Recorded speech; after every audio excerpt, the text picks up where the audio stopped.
Ayun, ayun, may baha, may baha. Dito sa may ano to eh. Ano bang tawag dito? Fair Drive. Malalim, malalim. Ayun na. Kaya. Ito, kaya oh. Oh. Dito din oh. Tahimik dito. Ang oras pa lang oh. Time check oh. Crash hour. Walang masyadong sasakyan, walang masyadong ano. Op.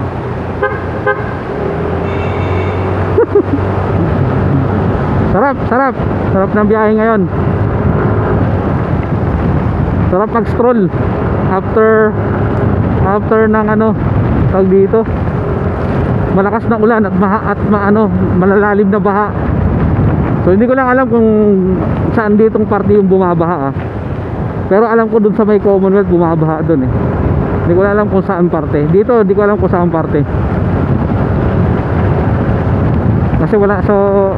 So far wala pa ako naabutang baha dito eh, simula nung dumadaan na ako dito eh, na-stranded ako. Ayun, may baha dito sa may ano to eh. Ano bang tawag dito?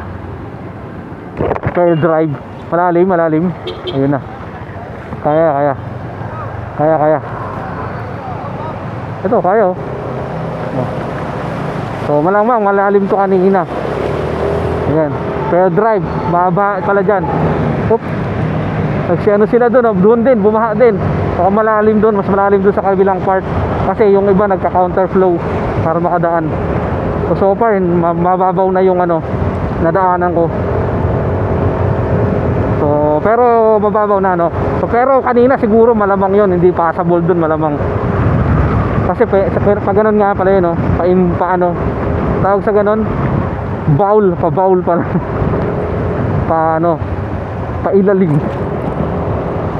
So, tahimik dito. Rush hour ngayon considering na rush hour ngayon. So, anong oras na ba? Umaga, alas 7 na ng gabi. Dito na tayo sa may papunta tayong Regalado, papuntang Fairview. So, tahimik, konti ang sasakyan.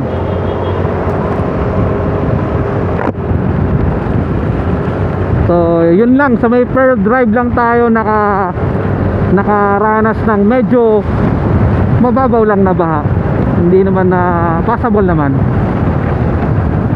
Kanina sa dinaanan natin papuntang Katipunan, papuntang C5, wala tayong nadaanang baha. Meron lang ako nadaanang mga lubak na nauka dahil sa lakas ng ulan siguro at pagbaha. Na wash out na yung mga tinabon, naging lubak na. So mamaya natin yun, flex natin yun mamaya.